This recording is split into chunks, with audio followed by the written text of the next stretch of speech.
Many thanks to all of you for joining in our virtual meetings at a time of pandemic. And we have another one next week, which Anne will be advising about tomorrow. But for today, both Sergeant Girl and Ida Lichter make welcome returns to the Sydney Institute. I'll introduce them briefly on the topic of Afghanistan today, strategic and social issues. Now, Sergeant Gurhal is a very well-known commentator in Britain and internationally on security and related matters. He's the I'm the International Security Director with the Asia Pacific. International Security Director for the Asia Pacific Foundation. He's currently a visiting teacher at the London School of Economics, and he's the editor of the NATO Counterterrorism Reference Curriculum, and does a lot of work with various police forces internationally, and was in Australia a couple of years ago, 3 years ago, or thereabouts, when he spoke at the Sydney Institute. Ida Lichter has also addressed us previously. She's a medical doctor interested in human rights, in particular women's rights, and is author of the book on Muslim women reformers. And so many thanks to both of you. So we'll lead off with Sarjan, we'll go to Ida, then questions and discussion. Sarjan. Thank you, Gerard. And let me just say thank you to Gerard and to Anne and to everyone at the Sydney Institute for kindly inviting me to address today's event. It's an honor and a pleasure. I hope everyone is in good health in Sydney and everywhere else in Australia. I can see you're now going through a difficult time, something that we understand all too well in London. And I hope that we can get through this all together safely, and I can actually be in Sydney in the future, because it is my favorite city in Australia. Let me start with what I'm going to be talking about today, which is Afghanistan and the challenges that have emerged.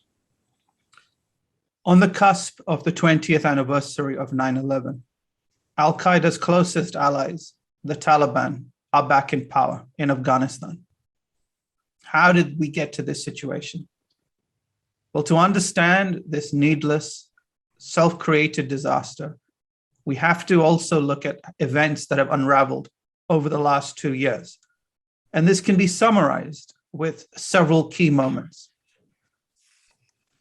You may have heard of the agreement for bringing peace to Afghanistan between the Islamic Emirate of Afghanistan, which is not recognized by the United States as a state and is known as the Taliban and the United States of America. That was the title of the agreement that was signed by the Trump administration and the Taliban back on the 29th of August, 2020. Now, it's perhaps apparent to all of you, the title was deeply bizarre, flawed, and ironic. US and Taliban negotiators spent months working out the name alone. The Taliban were refusing to remove the term Islamic Emirate, and the US was not willing to acknowledge it, hence the odd title. But it was the beginning of what was going to be the problem that we are now faced with. The deal that was signed in Doha, Qatar, was the culmination of 10 rounds of negotiations spanning more than a year. The agreement had one significant demand for the Taliban: to prevent the use of soil of Afghanistan by any group or individual against the security of the US and its allies. Now, the Taliban interpreted the agreement as not being required to prevent terrorism against the West. And the bottom line here is there was nothing in the agreement that prevents the Taliban from hosting anti-Western terrorist groups.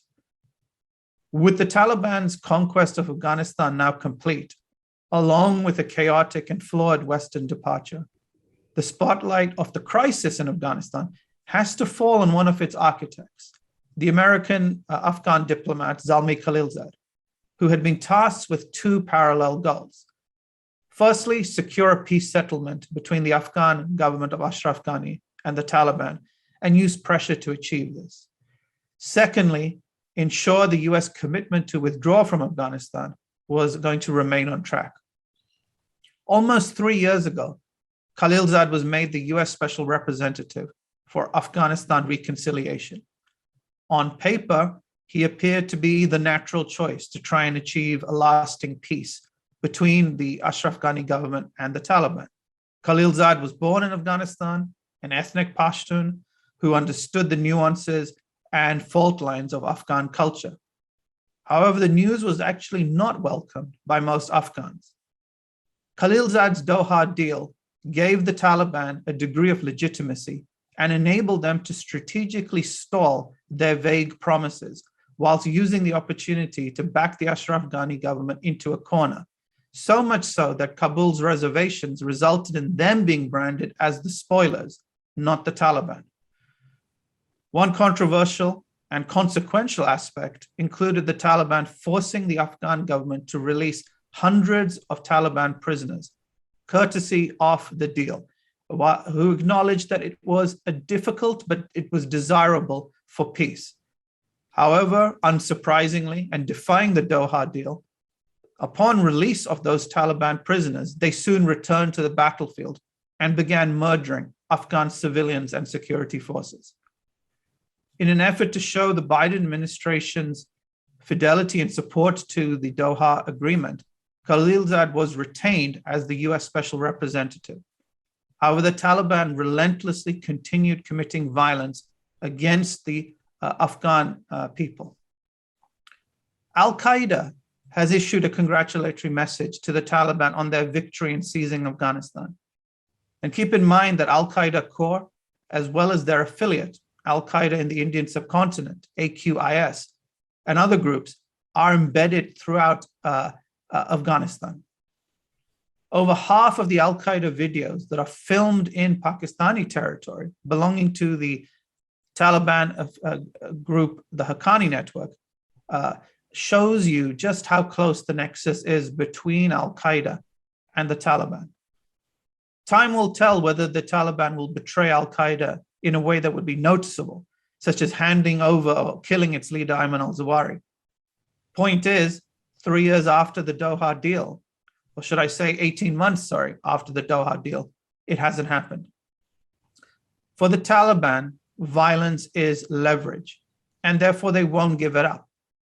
It is exploiting that clout to strengthen its position, and they have repeatedly shown bad faith. Many people oppose the Doha Agreement's provisions because it was not a deal for peace, but rather a deal to remove the US and the West from a conflict without a viable strategy to prevent Afghanistan into turning into a cesspool for terrorism once again. Winning, quote unquote, in Afghanistan could never have happened when the Bush, Obama, and Trump administrations, and also the Biden administration now, could not deal with their strategic partner in counterterrorism, Pakistan, whose military have been single-handedly dedicated to Western failure in Afghanistan, especially state building, and their inability or lack of desire to clamp down on terrorism, despite the fact that they received billions in dollars of aid. Principally, the Taliban are Pakistan's military strategic asset, and their presence in Afghanistan has provided the Pakistani military with strategic depth and thwarts the Afghan aspirations of Pashtunistan, which is a reunification of the Pashtun people that are on both sides of the Afghan and Pakistan border, separated by the colonially created Durand Line, the border. The problem that we now face is that the Pakistani military was never going to give up the Taliban project just because they were told to after 9/11. The famous Bush administration line of "you either with us or against us," unfortunately, was ignored. The other aspect of the Doha Agreement is that it put no real pressure upon the Pakistani military to stop its agenda, and therefore they will not. The flaws in the deal have to be shared across the West, not just in the United States, as no other country has tried to highlight the concerns and the pitfalls that will now transpire in Afghanistan. What the West has set up in Afghanistan is not future peace, but future instability. And it's a real indictment that the television show Homeland has a greater understanding of the power politics of the region than Western bureaucrats. Another issue, which I'll just briefly touch upon, as I know Ida is going to go into more detail about it, is women's rights. Given that the Taliban rule in the 1990s, women were not allowed to work, attend school, or engage in any meaningful activities outside their homes, we have to take the assumption that the Taliban are going to return to that if they haven't already. In fact, there have been signs that the Taliban have been banning women from education, from going to university. Women teachers in primary schools and secondary schools have been told they cannot teach boys. And just now the Taliban have told all women to stay indoors under the pretense that it's a security concern. In 2019, one of the chief Taliban negotiators, Sher Mohammad Stanekzai, said that the Taliban have not changed their ideological views. He refused to accept that al-Qaeda was behind 9/11 and accused the US of creating ISIS. Why is this man important? Because he's now sitting in Kabul, potentially a future leader of the country. Sirajuddin Haqqani of the Haqqani Network wrote a deeply disturbing op-ed piece in the New York Times, where he said all Afghans have equal rights of women are granted by Islam. Now, in case it's not clear, Haqqani is separating men and women as if women are not part of the first phrase. It's also that the Taliban said back in the 1990s, a carbon copy. Therefore, the Taliban are reiterating that women have no role in politics, in civil society, especially as the Taliban doesn't believe there is room for civil society in their version of Afghanistan. Empowering women in Afghanistan post 9/11 has been one of the most potent and success stories. It has served as a bulwark against misogyny, and it combats terrorism and radicalization. Women's empowerment directly challenges male supremacy, which often seeks to institutionalize domestic violence, which is a cornerstone of the Taliban. Terrorism is as much about male violence as ideology, as young, angry men are attracted to extremist ideas that appear to justify their violence. Entrenched Taliban misogyny can often appear disguised as religious piety, whereas in reality, it is anti-feminist and endorses the right to control women. One thing I need to point out very strongly is that it is not woke to be supportive of women's rights or gender equality. It is a practical reality that gender equality directly impacts and negates radicalization and extremism. Just look at what has been achieved in Afghanistan over the last 20 years. Millions of children, including girls, have been educated. Where infrastructure was limited, there were mobile libraries bringing books to children. If you look at the 2020 figures from the US Agency for International Development, out of the approximately 9 million children enrolled in schools in Afghanistan, 40% are girls, with over 100,000 attending higher education institutions. That may not be to standards in the West, but it is a miracle for Afghanistan, and especially if you remember what it was like prior to 9/11. Afghanistan's economy has grown annually by 8% since 2001, far better than most Western countries. Infrastructure projects have seen rapid development, and women again have played a key role in this progress. Healthcare in Afghanistan has improved also significantly across the last 2 decades. And perhaps one of the most important developments is the independent media, banned under the Taliban, expanded significantly in Afghanistan. Many of these brilliant journalists have shown their dedication and commitment to holding truth to power. In fact, Afghanistan has probably one of the most free presses, not just within the Islamic world, but across Asia. Civil society has also enabled culture, art, and film to grow and establish roots. And for many of you in Australia, which you might appreciate this the most, is Afghanistan has a cricket team that can compete with the best globally. You have many Afghans that play in the Big Bash League. In 2010, the Afghan national women's cricket team was created. The country has won Olympic medals. Now, please remember that sport under the Taliban was banned. In fact, their abandoned stadiums were used to shoot people. Now the Taliban has demanded that all girls over the age of 15 and widows younger than 40 should be married to insurgent fighters by force if necessary. Since they were toppled from power, the Taliban, a generation of women have grown up in Afghanistan whose only knowledge of the Taliban was in books. Now, this generation that did not have to deal with them can see them outside their front door. Instead, Western values have been imprinted on an entire generation of Afghans, which include gender equality, civil society, and independent media. And unfortunately, all these hard-earned gains are now at stake. Under the Taliban, Afghanistan will once again come to resemble a cesspool for extremism as it was in the 1990s, when civil war and extremist forces came to dominate the country's politics. It's important to remember that despite the challenges Afghanistan continues to face, since 2001, where the country was starting from ground zero, millions of Afghans returned home from around the world to begin rebuilding their communities. Where infrastructure is limited, they have found ways to progress. People will start caring when young, impressionable individuals from the West start traveling to Pakistan and Afghanistan for terrorist training, as they did in the 1990s.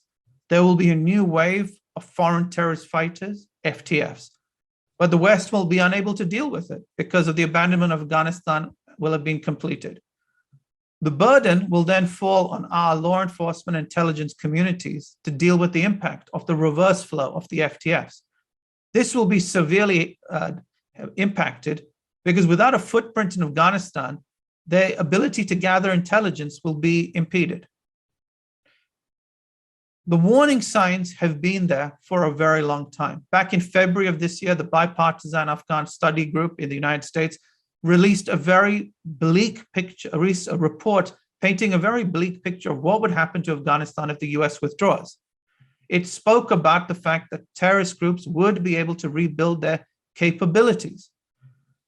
And it is often forgotten that Afghanistan, despite the challenges it's had over the last 20 years, has not been a place for terrorist groups to plot and plan attacks globally. The Western exit from Afghanistan needed to be contingent on the Taliban ending its ties with terrorist groups and ceasing and cessation of violence against the Afghan people. At the same time, it was critical that Pakistan be held accountable for how it meddles in Afghanistan's internal affairs. However, neither was done. President Biden has chosen to take a unilateral and arbitrary position for the withdrawal of Afghanistan.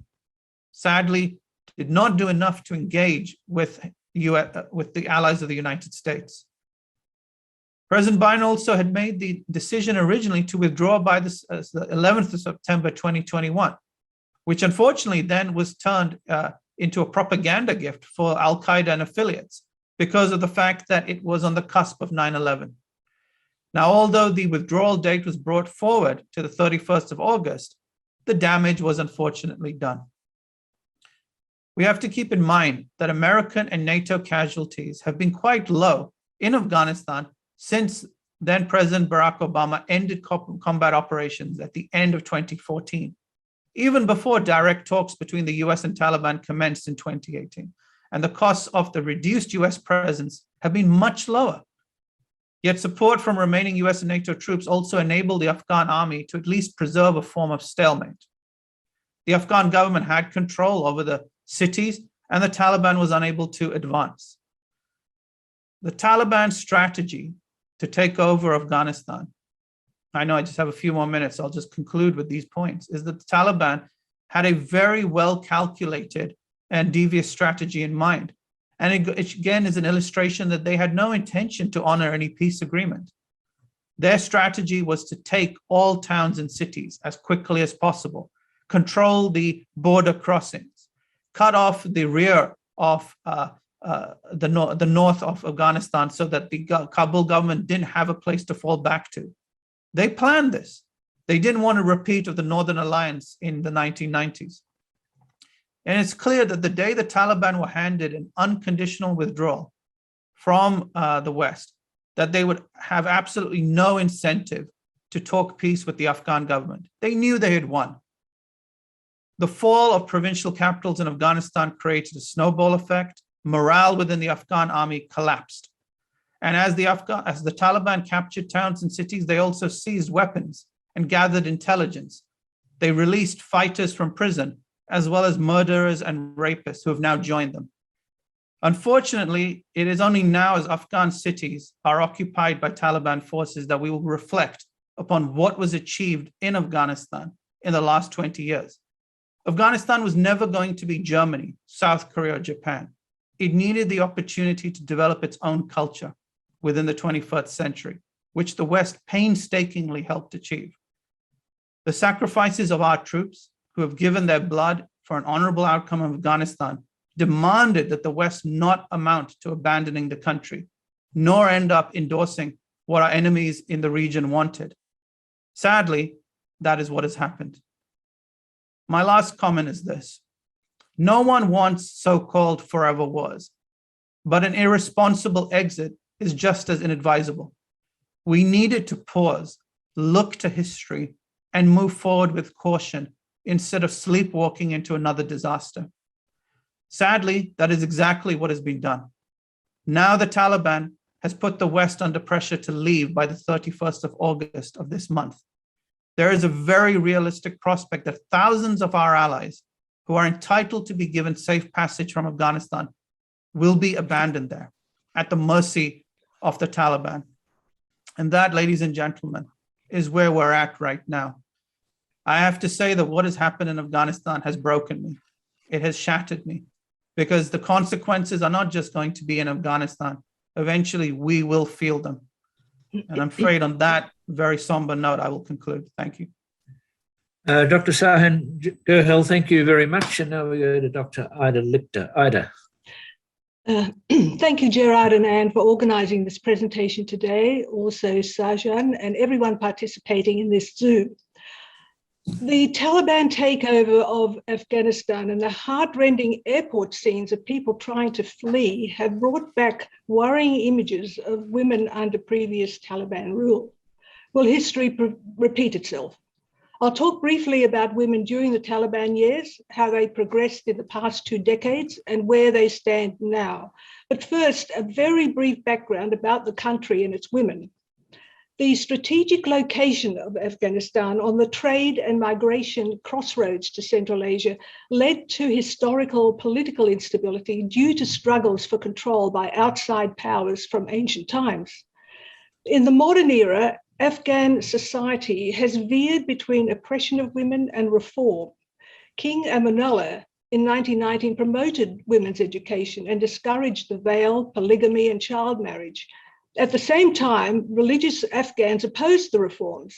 The king was overthrown in 1929 and the ruling mullah closed girls' schools and enforced veiling. A new government in 1959 stopped compulsory veiling and increased the number of girls' schools, and a new constitution under King Zahir Shah introduced women's rights, universal suffrage and free elections, etc. But again, mullahs obstructed the reforms. With the Soviet invasion, further liberal laws were introduced, but religious factions objected. And after the Russians withdrew in 1989, the Mujahideen restricted women by dint of Sharia law. Then the Taliban came to power in 1996, promising to stop warring Mujahideen militias and warlord corruption and restore peace and security. In 3 months, they easily took control of 1/3 of Afghanistan's provinces as the warlords surrendered without a fight. Before the Taliban, a lot of schools were co-educational. 70% of teachers, 40% of doctors, and over half the university students were women, and many of them became judges, lawyers, engineers, and nurses. During Taliban rule, between 1996 and 2001, strict Sharia laws were imposed in line with their concept of a pure Islamic state, the Taliban claiming the restrictions were for women's own protection and meant to safeguard their honor. Windows in homes had to be painted over so women couldn't be seen from the street. If the Taliban's vigilante police caught a woman not completely covered or wearing shoes with clicking heels, she risked a beating and her family could be punished as well. The penalty for uncovered ankles was public whipping, and for adultery or sex outside marriage, stoning to death. Women who couldn't afford a burqa or who had a disability which distorted the garment were prisoners in their own homes, and some died because they couldn't get medical help. But for those who could, hospitals were inadequate with little equipment and clean water and dirty maternity wards. Men were generally forbidden to treat women, and only a few select women doctors and nurses were allowed to work in hospitals. Girls were generally barred from school after the age of 8, and any educational training for women took place in underground schools like the Golden Needle Sewing School, ostensibly a sewing circle, still acceptable to the Taliban, or so-called reciting houses where bereaved women came to mourn their dead. The teachers at these schools risked assassination if they were caught. So why is the Taliban opposed to female education? According to their ideology of radical Islam, it spreads vulgarity, and it's against their teachings, which are God-given and not man-made. And of course, women's reform could be dangerous. Affecting half the population, it might shake the patriarchal and theological ideology of their misogynist Islamic emirate and a medieval utopia. I should also add that the Taliban's view of women's education contrasts with many traditional Islamic teachings that do value female education. So women were allowed to work in poppy fields, but generally banned from employment outside the home, forcing thousands of widows who'd lost their husbands in the many armed civil conflicts to become beggars just so that they and their children wouldn't starve. Of course, punishments and restrictions for everyone included execution for converting to another religion and bans on music, the internet, and much more. And because it was an authoritarian state, no freedom of speech, assembly, or association. So what did Afghan women gain in the past 20 years during the occupation of the US and allied forces? In the post-Taliban 2004 constitution, there was an equal rights clause that specified 25% of the seats in the lower house should be filled by women and 17% in the Senate. However, Article 3 stated, no law shall contravene the tenets and provisions of the holy religion of Islam, clearly open to interpretation, even perhaps a Taliban version. Yet there were very brave women. When Malalai Joya, a young female parliamentarian, protested that some members were misogynists, drug traffickers, war criminals, and human rights abusers, there was an uproar, and UN security forces were called to protect her. After that incident and more of her critical comments, she was on the run to avoid being killed. Despite the ruined institutions and economy and decades of insecurity due to civil conflict, women were able to re-engage with society. They were hugely assisted by the new regime construction of more than 3,000 health facilities. Most people now had reasonable access to medical care, although the growing battles between the Taliban and the government, as well as lawlessness on roads, made travel increasingly perilous in the rural areas, and the 18,000 villages where 76% of Afghan women live.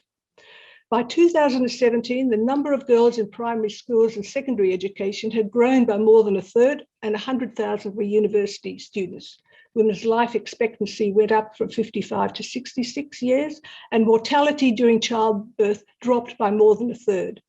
In 2020, 27% of Afghan members of parliament were women, and as were more than 20% of civil servants.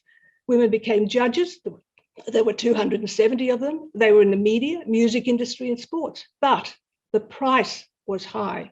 Female police officers were gunned down. Taliban insurgents burned down schools in provincial areas and forced hundreds to close because girls attended. They killed teachers and students and disfigured schoolgirls' faces with acid. Taliban aside, Afghan society itself is predominantly patriarchal. Forced and underage marriage was still widespread in the past 20 years, and most women have experienced domestic violence, and some imprisoned for so-called moral crimes, such as running away from home to escape violence or forced marriage. Women who are raped can be pressured to marry their rapists. And in rural provinces, summary justice by Taliban tribal courts or mobs is meted out to women who dishonor the family by sex outside marriage. And the list of moral offenses that merit honor killings have come to include working in the media, social activism, and barred the tradition of handing over virgin daughters just to settle disputes or debts of crime. If these girls refuse to comply, they could be murdered to redeem their family honor. The woman reformer Wasma Frog lamented that girls are not only surrendered to settle family disputes, but even in exchange for a fighting dog. Such customs continued despite the 2009 law on the elimination of violence against women that banned abuses. Another reformer, Masouda Jalal, explained that Afghanistan society is predicated on honor and shame rather than right and wrong. So the shameful consequence is more important than the wrong act that caused it. And this mindset, in addition to lack of education, influence of religious extremists, and absence of judicial will, made the 2009 laws unenforceable. So where do women stand now? Since taking power, Taliban leaders pledged amnesties and promised that girls could attend school and women serve in government, according to Islamic law. But for the past 20 years, they've continued to attack and suppress women. And since January this year, 14 women were killed, including 2 judges, a police officer, and 3 females administering polio vaccinations. Recently, the Taliban killed a woman for traveling alone and shot another because her head wasn't covered on the very day they vowed to honor women's rights. And in other reports, women were told not to leave the house, and the students at Kabul University not to leave their dorm without a male guardian. There were reports that Taliban fighters were searching for employees of the government and NGOs and banned female journalists from working.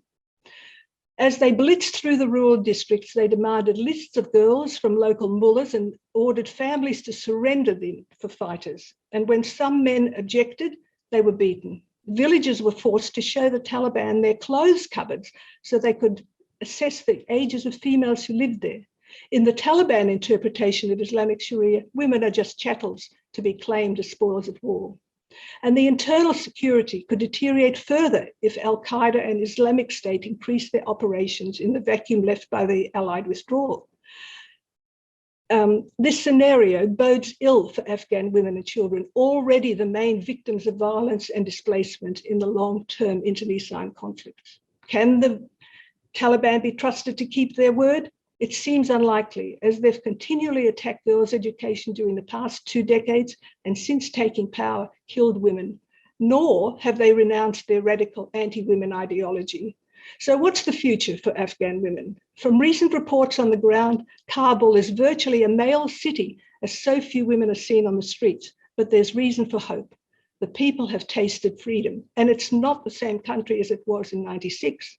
Young people are used to the internet, freedom of speech, and could form part of a pushback, but they need help from the international community to hold the Taliban accountable for their word on inclusive government amnesties and women's rights, or forfeit foreign aid and legitimacy. Otherwise, Afghan women may face a default theocracy and a dysfunctional terror state.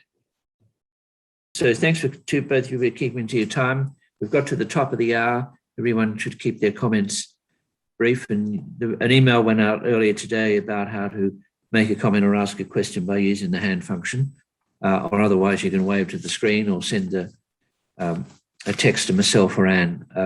Okay, so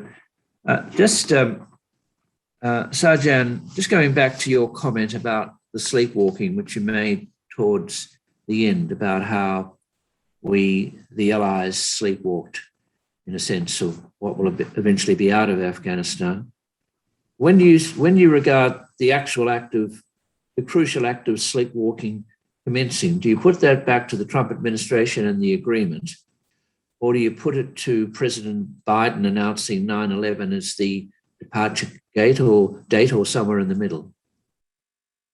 Well, I think we have to go back to the build up to the Doha Agreement and this assumption that we can approach the Taliban in a kind of civilized way, sit at a table, negotiate, have a meeting of minds. That was the beginning of the problems, because the Taliban have never, ever compromised on any of their views or their beliefs. So I think you have to go back to the time of the Trump administration, which continued under the Biden administration. And it's interesting because you have two presidents very different to each other, but they had this common view about leaving Afghanistan. And the common thread, again, connecting them was the special representative Zalmay Khalilzad. And he effectively led the way towards the West sleepwalking into this chaos. And much of the fault and the blame has to reside with him. Okay, so now on we go. John Cusack. Yep. Sarjan, thanks for that update. It was very insightful. And following on from your revelation that there was virtually no casualties within the last 12 or 18 months for any of the US or allies in Afghanistan, in hindsight, should the Allied alliance have maintained an on-the-ground force of maybe 2,500 troops to A, maintain a footprint, and B, to maintain the support for the Afghan army? And quickly, a second point, will the Northern Alliance be a thorn in the side for the Taliban? And if so, should they be supported? Thank you, John, for the question. So I think there was no problem in having a small Western presence in Afghanistan because it helped provide support to the Afghan nation, stability. They were not involved in combat operations, but their presence was enough to thwart the Taliban as also other regional enemies to the Afghan state. And keep in mind that you have Western troops in Germany, in Japan, in South Korea. They're not involved in combat operations either. This was a resolute support mission. And it's interesting that President Biden wanted to take out the remaining troops from Afghanistan, but he's keeping the troops in Iraq as if somehow Afghanistan is less strategically important. And Afghanistan, if you look at it on a map, it connects Asia, the Central Asia, and it connects East Asia. It's a very important place to have a presence. I'd also remind everybody that without a US presence in Afghanistan, the operation to kill Osama bin Laden in Pakistan would not have been at all possible. So we have lost a strategic position, but we've also lost our ability to keep a humanitarian element of Afghanistan safe and secure by removing that safety. And just briefly to your last question about Northern Alliance, well, the vice president under the Ashraf Ghani government, Amrullah Saleh, has aligned with the son of the legendary Northern Alliance leader, Ahmed Shah Massoud, in the Panjshir Valley. And they are withstanding the Taliban onslaught. And I do seriously think that the West has to feel that they could be a viable option to support in the future, because they are the only ones that are going to stop the extremists and the radicals from setting up shop in Afghanistan. I do not see the Taliban stopping that. So we do need to consider them as allies and people that we should support. Unfortunately, they're very isolated right now. Just before we go to Anne, just tell us briefly the area we're talking about here with the Northern Alliance. So the Panjshir Valley, which is north of Kabul, is one of the few bastions that has been able to survive the Taliban onslaught. It's also geographically hard to enter. It's got hills, valleys, ridges. So the remaining elements of the former government and their supporters have been able to consolidate their base there. But they are isolated. They're surrounded 360 degrees by the Taliban. And the goal probably will be, once the West leaves, that they will try and crush them in a very, very violent way. And I think if we lose that ally, we will lose everything that we've had in Afghanistan, if we haven't already. So we go to Anne and we go to Jacqueline. Anne? Sort of Sajjan and Ada in this one. When we talk about the Taliban and Afghanistan and the horrors for human rights, we never make any comparisons with Saudi Arabia. So what's the difference in terms of human rights? Is it about the power connections and the need for Saudi Arabia? Is it about the fact that Afghanistan is sitting somewhere where it will allow terrorism to fester? But it seems to me that there's not a lot of difference between what happens to women in Saudi Arabia and what happens under the Taliban, for both of you. Let's start with Ida. Okay, thanks for that question. Saudi Arabia has for a long time been, has harbored jihadists. There's no doubt about that. But I think there's been a change in the last few years in Saudi Arabia. They are reforming and they are beckoning to the West. And when you look at the Gulf states and the Abraham Accords, you can see the evidence of that. When Saudi Arabia had a lot of money due to petrodollars, they were promoting Islamism all over the world. Now they don't have that sort of economic basis, and they want to reform and change with the improve the employment of women, and they've done quite a lot to further that. There's a long way to go, and it's true that Islamism has been a serious problem in Saudi Arabia, but now it's much more of a problem with Afghanistan and the Taliban, who have actually teamed up with Al-Qaeda. And of course, then you've got Iran as well, even though they're Shia, they are very extreme too. And they have been harboring Al-Qaeda, and it's possible that Al-Qaeda will come into Taliban again, go and help the Taliban. But for Saudi Arabia, it's not in their interests right now to support the Taliban. They haven't come out and recognize the Taliban, and I don't think that they will, and neither will the Gulf states. They will, I think, work together to oppose radicalism. It's not in their interests. Sarjan? So I would echo what Ida has just said. I don't see the Saudis openly or even clandestinely supporting the Taliban right now. And that's largely because the regime in the Riyadh has adopted a very different approach. In fact, it's interesting, if you look at the way the news has been reporting things, is you don't hear Saudi Arabia even being mentioned in the context of Afghanistan, which is such a big change from the 1990s. The countries that are involved now in the process of the Taliban in terms of recognition and legitimization are, of course, Pakistan, Turkey, China, Russia, and potentially Iran. And Saudi Arabia is not in the equation. So you're seeing a big difference there. Jacqueline? Both for your deeply troubling but very insightful presentations. I'm noticing that President Biden has often said that why should Americans fight a war that Afghan people wouldn't fight themselves?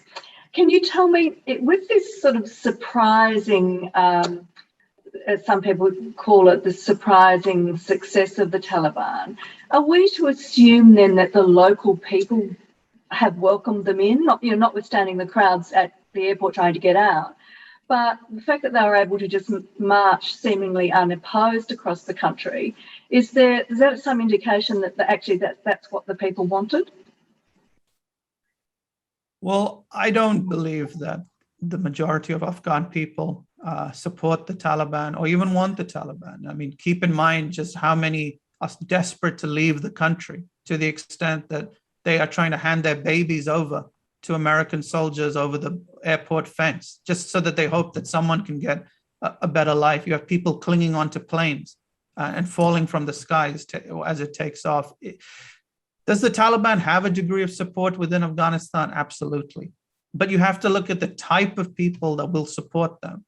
There may be tribal connections, clan lineages, individuals that may benefit financially from Taliban's involvement in the narcotics trade and other forms of criminality. You won't find any woman supporting the Taliban voluntarily. I don't think that would ever really be the case. And yes, the reality is that the Afghan National Army faced huge problems. But I would also point out that the 300,000 figure that President Biden often talks about was a number on paper. And all of us who've been watching Afghanistan for a while have known that. And the information was apparent for years.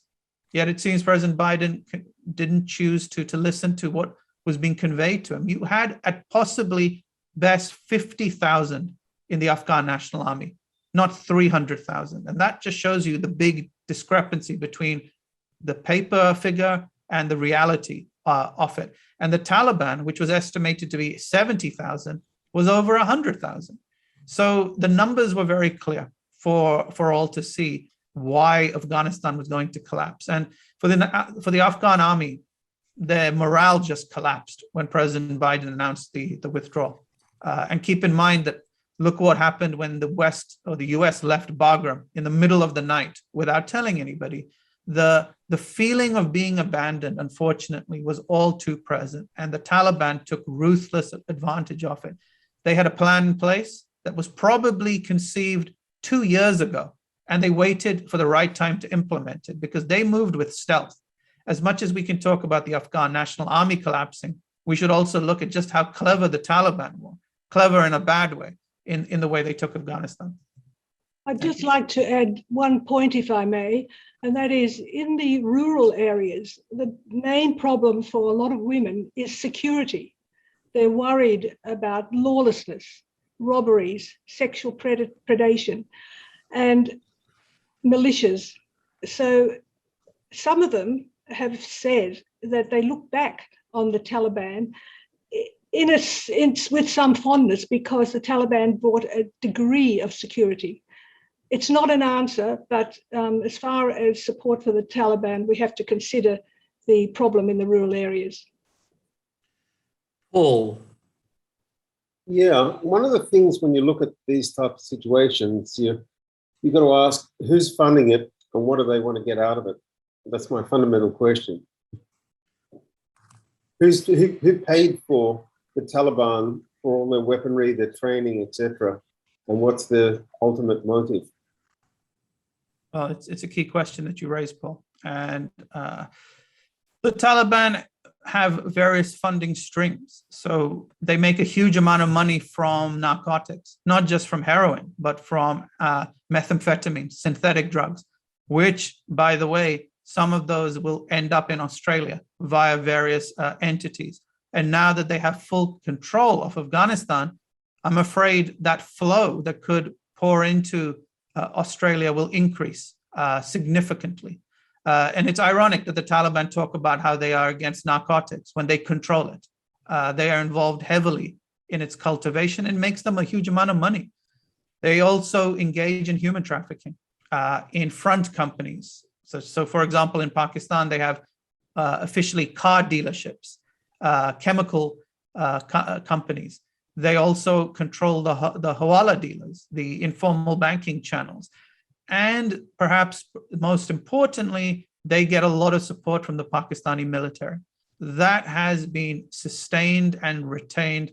And I think it's unfortunate that for 20 years, the West just has not done enough to put enough pressure on Pakistan to clamp down on its support for the Taliban. I will say with some confidence that if Pakistan was prevented from supporting the Taliban, we would not have seen this collapse take place.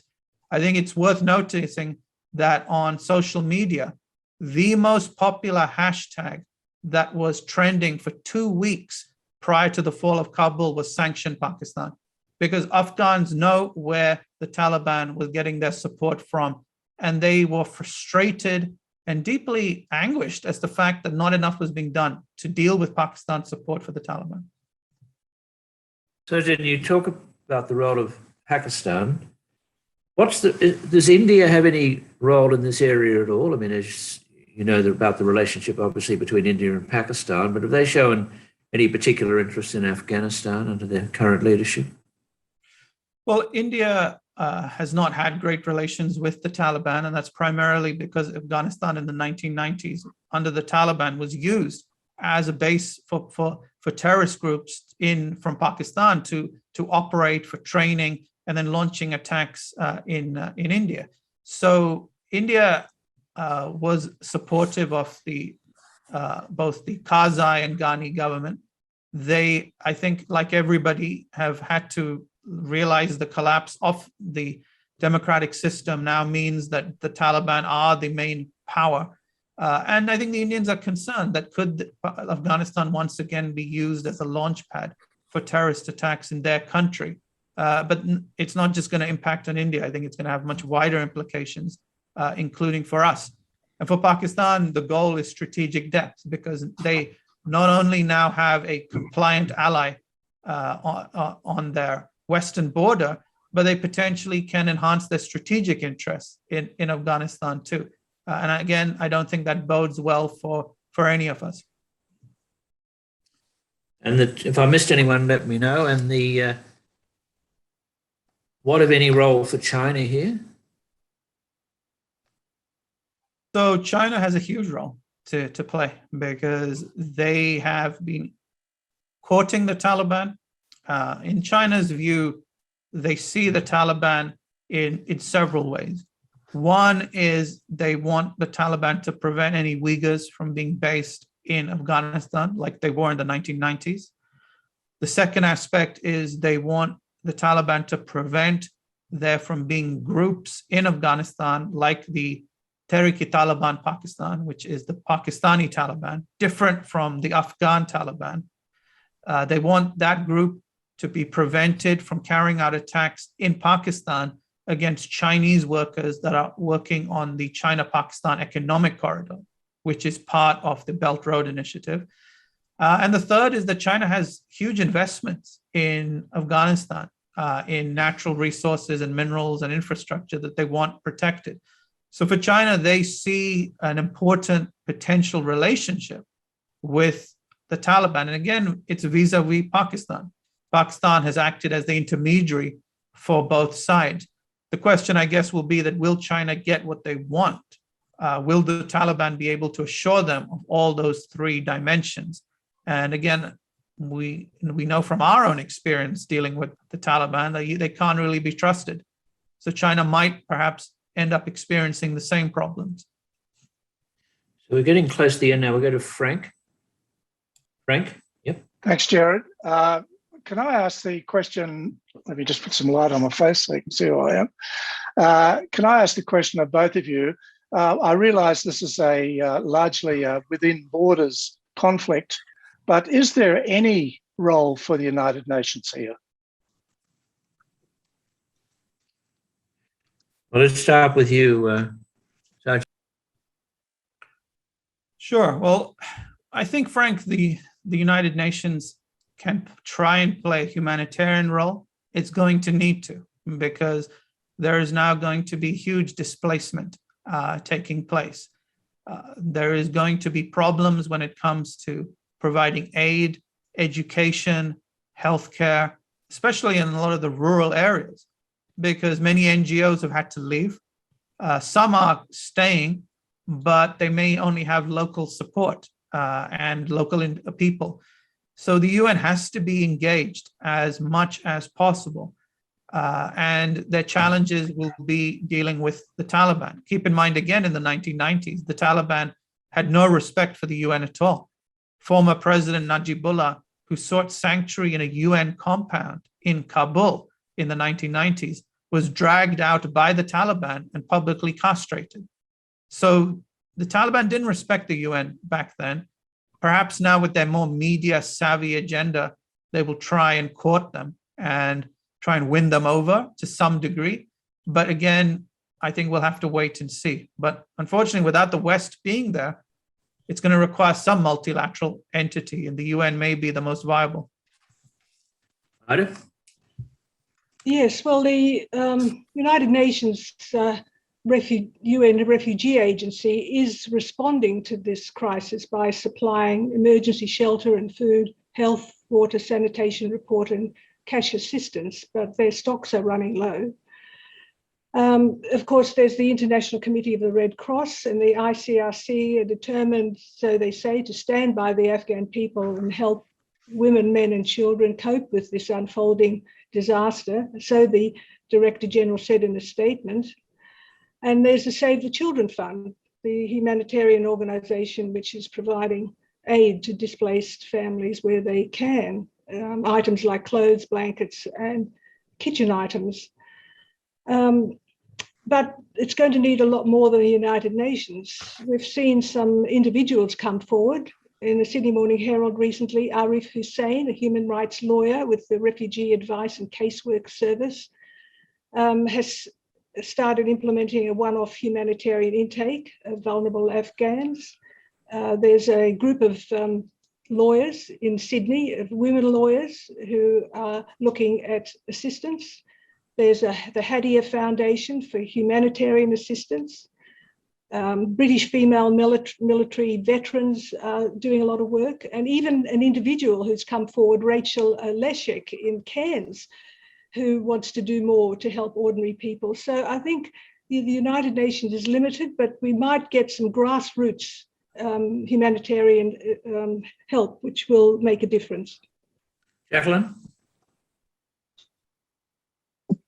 Thank you. Can you bring us up to date with what's now happened with the former government? Where are they?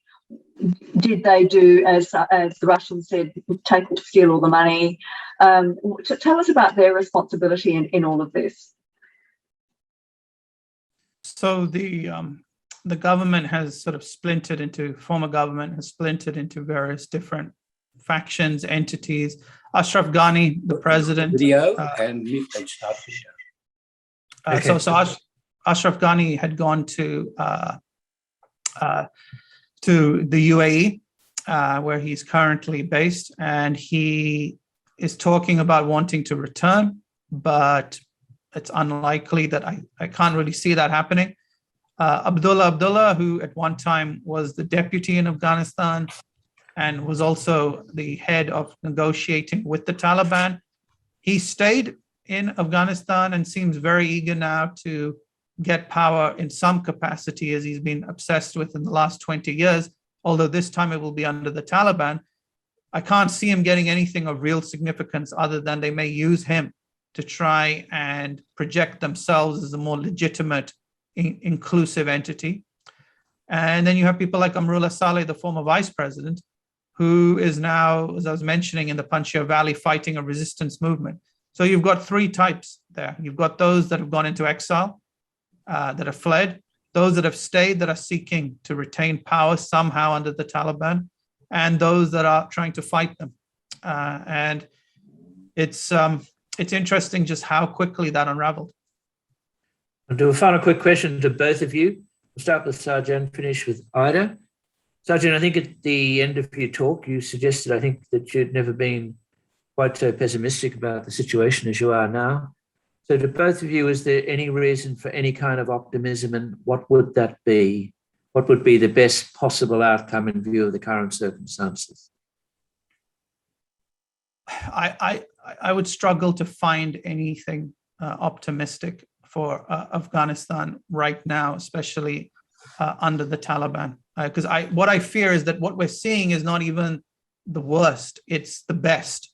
Because once the final plane leaves Afghanistan on the 31st, even if the airport's kept open, the Taliban will show their true hand more aggressively. Already, there are incidents taking place of extrajudicial killings, of kill lists being used to murder people in various cities. It's just not getting enough attention. So I'm not filled with confidence. I'd love to end today with something optimistic, but I think being realistic is perhaps the most honest way I can be. What is the best case scenario with the Taliban? I would say that possibly they turn the country of Afghanistan into Iran. That's the best case scenario. And I know many of you are thinking, well, that's not a good scenario, but that just shows you how limited the options are. They are going to let terrorists take up base in Afghanistan. Please be in no doubt about that. The narcotics are going to flow, and you are going to see women's rights totally collapse. And what they will do is they'll do it in an incremental way. They won't do it overnight. They'll do it slowly, as they've already begun the process. So I'm afraid, a needless crisis has been created, and we will have to pick up the pieces as best we can from a distance. And yes, I can go on about how tragic the situation is, but I'll conclude there and leave Ida with the last few words. Ida.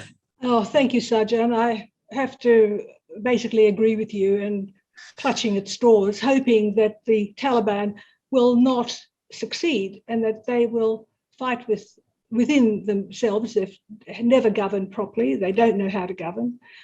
And perhaps that's one outcome we'll see, but it won't be for a while because they have a lot of support from the outside, as you have said. And that's why they're here where they are in their uniforms. All I can hope for is that people and the women are not too intimidated. But of course, the fact that they're not on the streets of Kabul is not a good sign.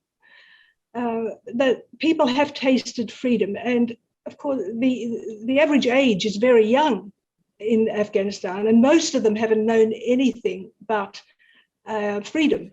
Perhaps they could form part of a pushback, but they will need a lot of help, and the international community will have to come forward and want to help them, and that's a sticking point. Well, many thanks to both of you. I mean, what we wanted tonight was an informed and realistic assessment, and it would seem that that's what we got, however disappointing that may be. But we're very grateful for Sarjan Gohel and Ida Lichter for giving us their views tonight, and thanks to all of you for joining in a lively and informative discussion. Thanks a lot. Sarjan, we'd love to have you back here next time Australia's open. We'd love to have you back, and Ida, of course, is one of our good supporters for many years. So thanks a lot, folks. We'll be back in touch with Anne. I'll be back in touch with our next meeting sometime tomorrow. Cheers.